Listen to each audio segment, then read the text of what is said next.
A'udzubillahi minasyaitonirrajim. Bismillahirrahmanirrahim.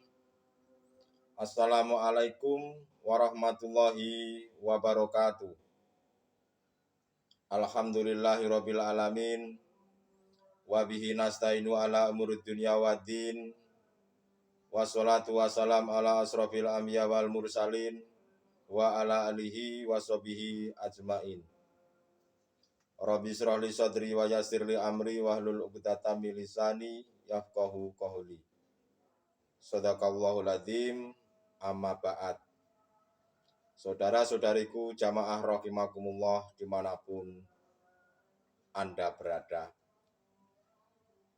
Alhamdulillah, pada kesempatan kali ini kita selalu masih diberikan kesempatan oleh Allah Subhanahu wa taala, kesempatan untuk menyampaikan, kesempatan untuk bertausiah, dan semoga apa yang akan kami sampaikan ini menjadikan sebuah ilmu yang benar-benar bermanfaat.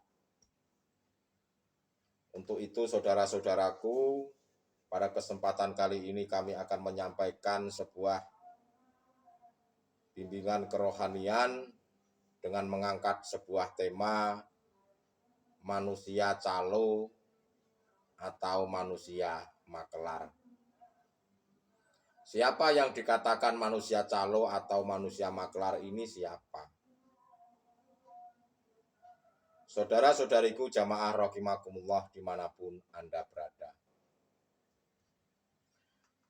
Bahwasanya janganlah diri kita, diri Anda, ataupun siapapun manusia, janganlah kita ini bersikap seperti seorang calo atau bersikap seperti seorang makelar.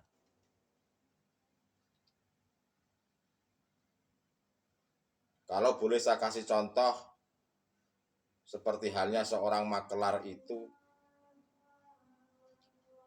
dia menyuruh orang untuk membeli mobil baru.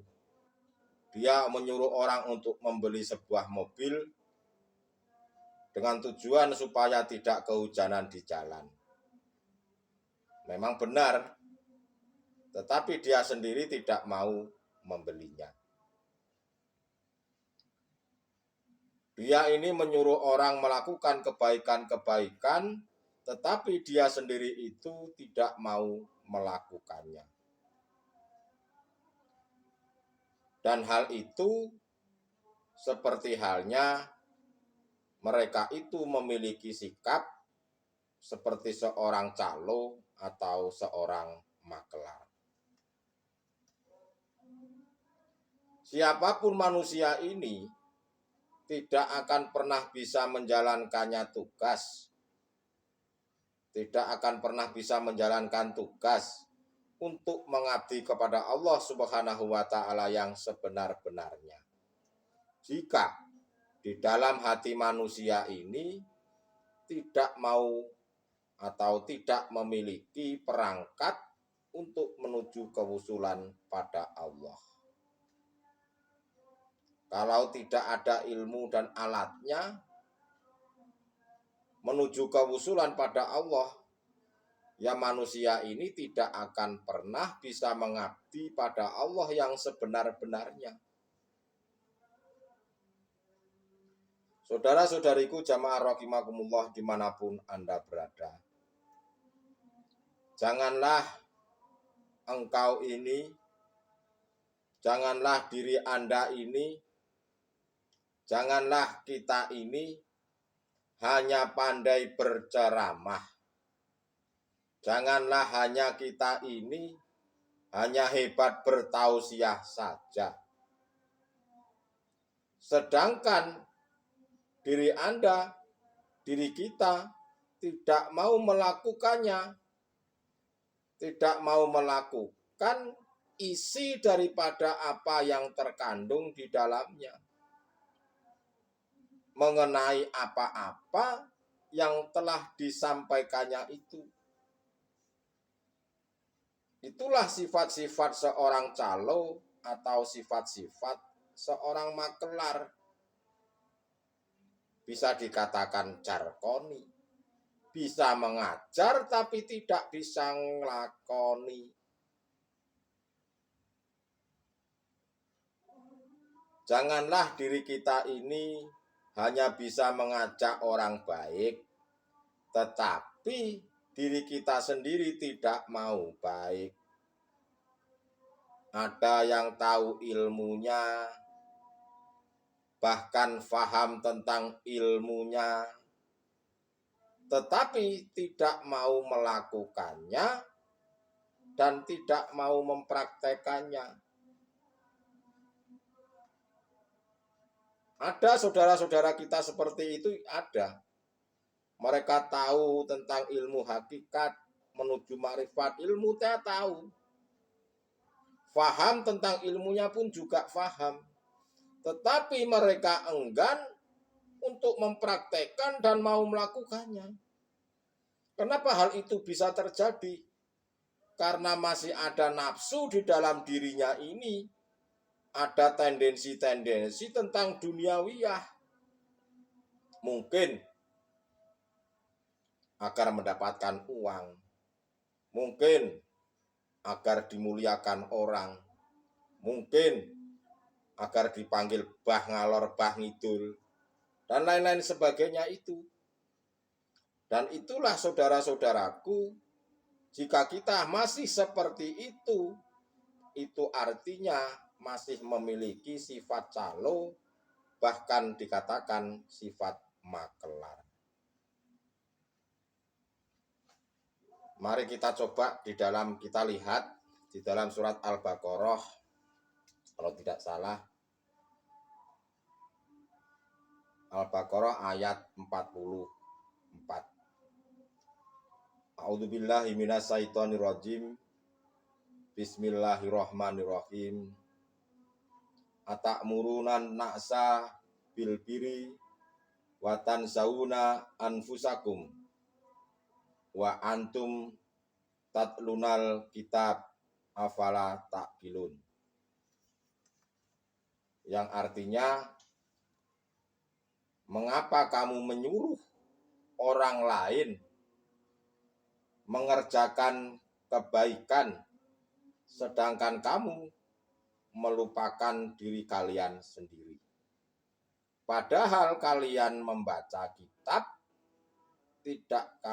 tidakkah kamu mengerti? Saudara-saudariku jamaah rahimakumullah dimanapun Anda berada.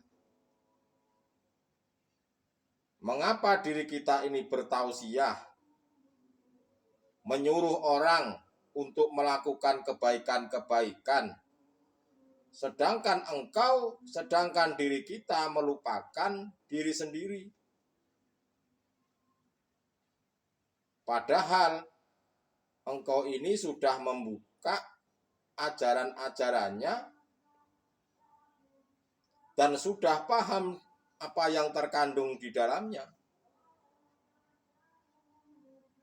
Menyuruh orang melakukan kebaikan, tapi dia tidak mau melakukannya sendiri. Itu seperti halnya makelar atau seorang calo. Menyuruh orang naik bis, menyuruh orang naik angkutan kota, tetapi dia sendiri tidak mau naik angkotnya. Itu artinya seorang makelar, seorang calo. Lebih baik kita ini memberi contoh walaupun sedikit, daripada banyak ngomong tapi tidak bisa membuktikannya, tidak bisa memberikan contohnya.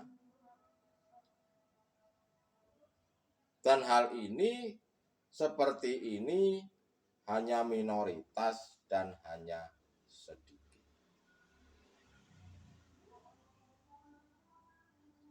Saudara-saudariku jamaah rahimakumullah dimanapun Anda berada, di dalam surat Al-Baqarah ini ayat 44 ini sudah jelas Mengapa kamu menyuruh orang lain mengerjakan kebaikan, sedangkan kamu melupakan diri kalian sendiri? Padahal kalian membaca kitab, tidakkah kamu mengerti? Kita ini janganlah berhenti di dalam ilmu saja. Kita ini janganlah hanya berhenti di dalam kepahaman saja, tetapi harus mau melakukan, harus mau mempraktekannya. Dalam bentuk apa untuk mempraktekannya? Ya dalam bentuk berkholwat, meditasi, uzlah, suhud, berzikir. Itu harus mau mempraktekkan dan melakukannya.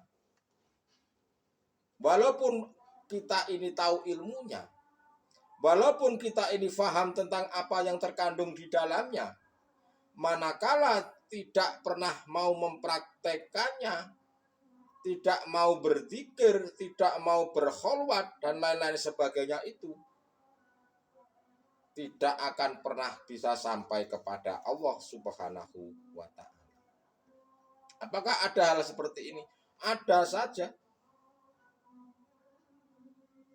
Biasanya orang-orang ini seperti ini masih ada tendensi-tendensi hawa nafsu. Mereka masih mengikuti tentang kesenangan-kesenangan duniawiyah. Agar supaya saya ini dipanggil orang alim. Agar saya ini supaya dipanggil bah ngalor bah kidul. Itu artinya masih ada tendensi-tendensi. Orang-orang seperti itu hanya bisa mengomong, hanya bisa mengajak, tapi tidak mau melakukannya. Itulah saya katakan seperti tema di atas tadi. Manusia calo atau manusia makelar.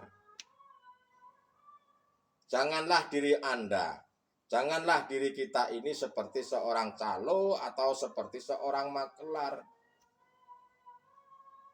Janganlah diri Anda ini seperti apa yang dikutip di dalam surat Al-Baqarah ayat 44 itu. Saudara-saudariku jamaah rahimakumullah dimanapun Anda berada. Jika panjenengan sudah tahu ilmunya, sudah paham ilmunya, janganlah punya niat untuk duniawiyah. Janganlah punya niat untuk kesenangan hawa nafsu. Karena jika ada niat untuk nafsu, untuk kesenangan hawa nafsu itu artinya menentang ajarannya Allah. Itulah saudara-saudaraku. Karena semuanya apa yang dipertanggungjawabkan, tanggung jawab kita ini besar sekali saudara-saudara. Apalagi kita ini penceramah, kita ini suka bertausiah. Dan itu ada tanggung jawabnya nanti di akhirat setelah kematian jasad jasmania. Apakah hati kita ini sudah benar-benar sampai pada Allah atau belum? Atau hanya sekedar ada tendensi-tendensi mengikuti kesenangan hawa nafsu? Yang bisa menjawab hanyalah diri kita masing-masing. Yang bisa menjawab adalah letaknya di hati Anda masing-masing. Karena hubungannya hanyalah pada Allah Subhanahu wa Ta'ala.